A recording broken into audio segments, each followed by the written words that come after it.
मतलब आप programming language में क्या क्या चीजें काम में लोगे, वो सारी चीजें टोकन्स के अंदर डिफाइन की गई है। क्या क्या चीजें हैं जो आप काम में लोगे टोकन्स के अंदर। सी के जो टोकन्स हैं उनमें आते हैं keywords, identifiers, literals, strings, operators. ये सारे क्या कहलाते हैं? टोकन्स। कीवर्ड्स क्या होते हैं? कुछ रिजर्व्ड कीवर्ड्स होते हैं जो सी, जैसे हर भाषा के अंदर कुछ शब्द होते हैं, कोई सी भी भाषा होती है उसमें कुछ शब्द होते हैं, उसी तरीके से सी भाषा के अंदर भी, सी लैंग्वेज के अंदर भी कुछ वर्ड्स हैं जो रिजर्व्ड हैं, वो उस भाषा के शब्द हैं। और वो शब्द अगर आप उन शब्दों का यूज करना अगर हमें आ गया तो ये समझ लो कि सी लैंग्वेज हमें आ गई। तो वो कीवर्ड्स ही काम करते हैं सी लैंग्वेज के अंदर, मेन रोल उन्हीं का रहता है और वो रिजर्व्ड रहते हैं। आइडेंटिफायर्स, जो नाम आप दोगे वो आपका आइडेंटिफायर होता है। लिटरल्स कुछ वैल्यूज होती हैं, स्ट्रिंग्स कुछ नाम वगैरह हो सकता है। ऑपरेटर्स जो किसी भी प्रकार का ऑपरेशन करवाना है उसके लिए काम में लिया जाता है, जैसे एडिशन है, सब्ट्रैक्शन है, मल्टीप्लिकेशन है, डिवीजन है। ये सारे क्या कहलाए? ये सारे क्या है? प्लस माइनस, मल्टीप्लिकेशन का साइन, डिवीजन का साइन, ये सारे क्या है? ऑपरेटर्स हैं। और एडिशन सब्ट्रैक्शन इनका ऑपरेशन है। इनके बारे में अपन एक एक के बारे में स्टडी करेंगे। सबसे पहले अपन लेते हैं कीवर्ड्स। कीवर्ड्स रिजर्व्ड वर्ड्स होते हैं। क्या होते हैं? रिजर्व्ड वर्ड्स होते हैं। सी लैंग्वेज के अंदर 32 कीवर्ड्स होते हैं और जावा के अंदर 50 कीवर्ड्स होते हैं। कितने? जावा में कितने कीवर्ड्स होते हैं? 50 कीवर्ड्स होते हैं और सी के अंदर होते हैं 32 कीवर्ड्स। अगर ये 32 कीवर्ड्स हमें आ गए तो ये समझ लो कि सी आ गई। बस केवल 32 शब्दों का खेल है। आपकी भाषा के अंदर तो हिंदी में, इंग्लिश में कितने सारे शब्द हैं, खूब सारे, लेकिन अपने पास केवल 32 है। बस केवल 32 पता चल गया, पर 32 को करना ही इंपॉर्टेंट है। ये सारे के सारे स्मॉल केस में होते हैं, कैपिटल में नहीं होते। कैसे होते हैं? लोअर केस कैरेक्टर्स होते हैं। सारे कैरेक्टर्स कैसे होंगे? स्मॉल केस में होंगे। अब कीवर्ड्स को देखें अपन, कौन कौन से कीवर्ड्स होते हैं। सबसे पहले देखो, मैं डेटा टाइप से रिलेटेड जो कुछ कीवर्ड्स हैं वो दिखाता हूं आपको। Int, short, long, float, double, char, उसके बाद में signed, unsigned, enum, void, struct, union, typedef. ये सारे जो कीवर्ड्स हैं ये सारे डेटा टाइप से रिलेटेड कीवर्ड्स हैं। तो अगर आप अपने दिमाग में डेटा टाइप को लेके आओगे तो ये सारे कीवर्ड्स आपके दिमाग में धीरे धीरे आने लग जाएंगे, है ना।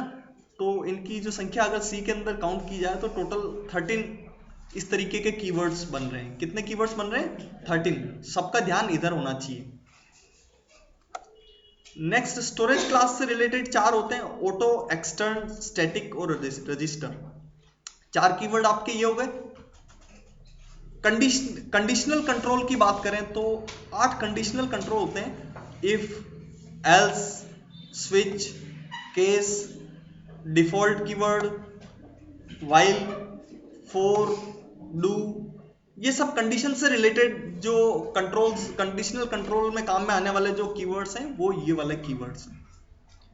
और अनकंडीशनल कंट्रोल को हैंडल करने वाला जो कीवर्ड है वो आपके हैं break, continue, go to, return. ये आपके कंडीशनल कंट्रोल को हैंडल करते हैं। और इनके अलावा कुछ एक्स्ट्रा हैं, वो 3 कीवर्ड्स हैं, वोलेटाइल, साइज ऑफ, कॉन्स्ट। ऐसे मिला के आपके टोटल 32 कीवर्ड्स कंप्लीट हो जाते हैं। अच्छा, जावा के अंदर ये जो ब्लू कलर में आपको जो दिखाई दे रहे हैं कीवर्ड्स वो नहीं होते। जावा में ये ब्लू कलर में जो कीवर्ड्स लिखे हुए हैं वो जावा वाले इसमें नोट नहीं करेंगे, ठीक है ना। बाकी सी में होते हैं। सी में ये 32 होते हैं और जो व्हाइट कलर वाले हैं वो सी में भी होते हैं, जावा में भी होते हैं। जावा में कुछ एक्स्ट्रा कीवर्ड्स और भी होते हैं, उनके बारे में बाद में स्टडी करेंगे। अब अपन आ जाते हैं सी वाले पार्ट के ऊपर ही आ जाते हैं। पहले आइडेंटिफायर नेम्स। आइडेंटिफायर के नाम किस तरीके से डिफाइन किया जाता है सी के अंदर, उसको डिफाइन करने के लिए क्या नियम काम में लिए जाते हैं, क्या होते हैं आइडेंटिफायर। आइडेंटिफायर का नाम से ही पता चल रहा है, आइडेंटिफाई करने वाला, पहचान करने वाला।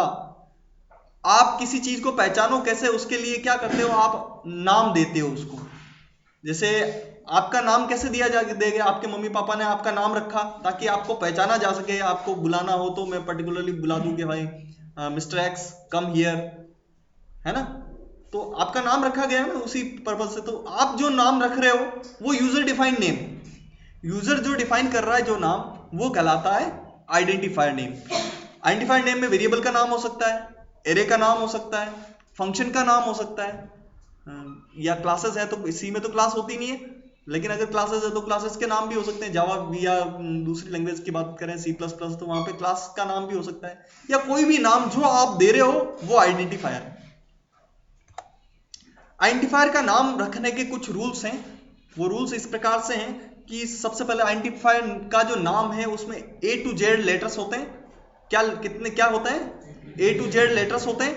स्मॉल a to Z भी लिखा जा सकता है। 0 to 9 डिजिट्स और अंडरस्कोर, इन चीजों का यूज कर सकते हो आइडेंटिफायर के नाम में।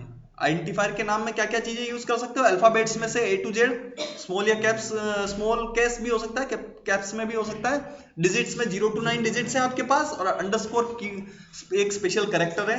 इन कीवर्ड्स के अलावा आप और कोई चीज इस्तेमाल नहीं कर सकते। जावा में आपको डॉलर साइन और मिल जाता है, जावा में एक डॉलर का साइन और मिल जाता है। सी के अंदर डॉलर साइन यूज नहीं किया जाता है, ठीक है। अब इसमें एग्जांपल देखें अपन। Employee name EMP1, employee name, employee underscore name, ये सही है। EMP नेम सही है। देखो इसमें जो अपन ने रूल लिखा है उसी के अकॉर्डिंग लिखा गया है। EMP1 सही है गलत है? सही है। EMP अंडरस्कोर नेम ठीक है, करेक्ट है। Next rule, keywords are not allowed for identifier name. भाई वो तो रिजर्व्ड है, वो नाम तो आप रख नहीं सकते ना, वो नाम आप नहीं रख सकते। तो आप जो भी नाम रखोगे वो कीवर्ड से रिलेटेड नहीं हो। अभी अपन ने कीवर्ड्स देख ही लिए थे कि कीवर्ड्स क्या क्या हैं। तो अब आप मेरे को ये बताओगे इनमें से सबसे पहले इंट आ रहा है INT, ये सही है गलत है? गलत है, क्योंकि इंट कीवर्ड है पहले से, है ना। फ्लॉट गलत है, क्योंकि स्मॉल केस वाला सही है।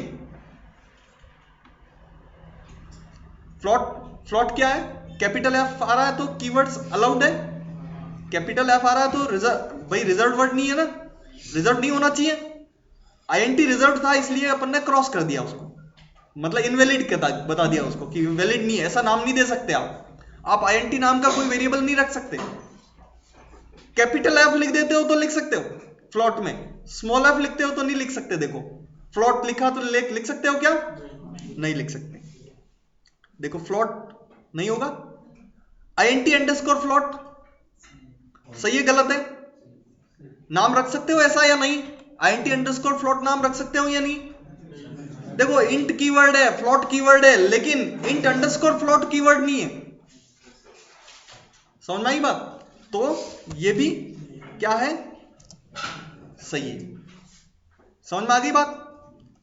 Next, first character of identifier name must be an alphabet और अंडरस्कोर। पहला कैरेक्टर जो है किसी भी नाम का वो या तो अल्फाबेट होना चाहिए या अंडरस्कोर होना चाहिए, इसके अलावा और कोई चीज नहीं होनी चाहिए। समझ में आ गई बात? चलो अब मेरे को बताओ इसमें 1 EMP सही है गलत है? गलत है। 1 से स्टार्ट हो रहा है, नहीं होना चाहिए। EMP अंडरस्कोर नेम सही है। अंडरस्कोर EMP1 सही है। जो अपना रूल है समझ में आ गया आपको। Next, white space characters are not allowed.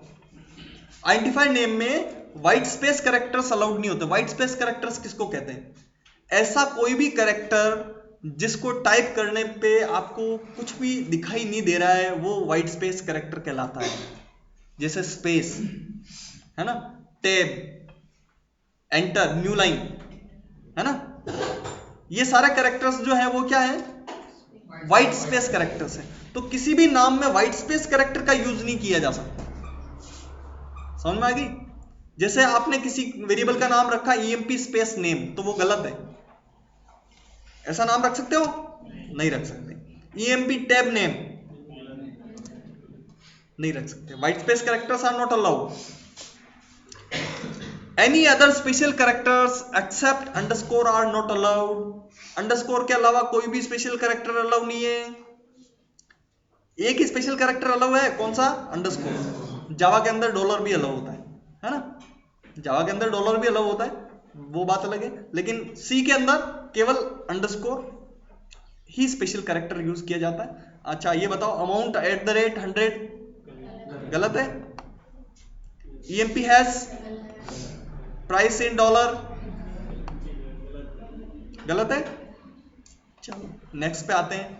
Upper case and lower case are distinct in C for identifier name. Identifier के नाम में अपर केस कैरेक्टर और स्मॉल केस कैरेक्टर्स जो हैं वो अलग अलग माने जाते हैं।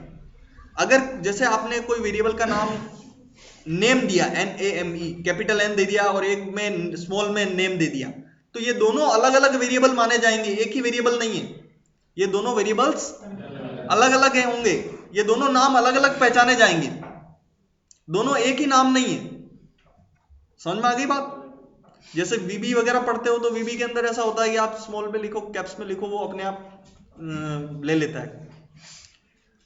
अब EMP में P कैपिटल लिखा और इधर EMP में EMP, तीनों कैरेक्टर्स आपने कैप्स में लिखा हो, तो ये दोनों भी अलग अलग वेरिएबल है।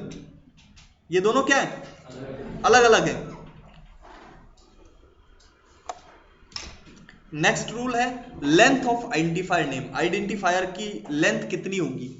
आइडेंटिफायर की जो लेंथ है वो कंपाइलर पे डिपेंड करती है। अलग अलग कंपाइलर में अलग अलग होती है। अगर अपन बात करें सी वाले कंपाइलर की, तो सी में भी कई सारे कंपाइलर्स आते हैं। उनमें से कुछ कंपाइलर्स हैं जो 10 कैरेक्टर से अलाउ करते हैं, कुछ 31 कैरेक्टर्स अलाउ करते हैं, कुछ में 255 कैरेक्टर तक अलाउ होता है।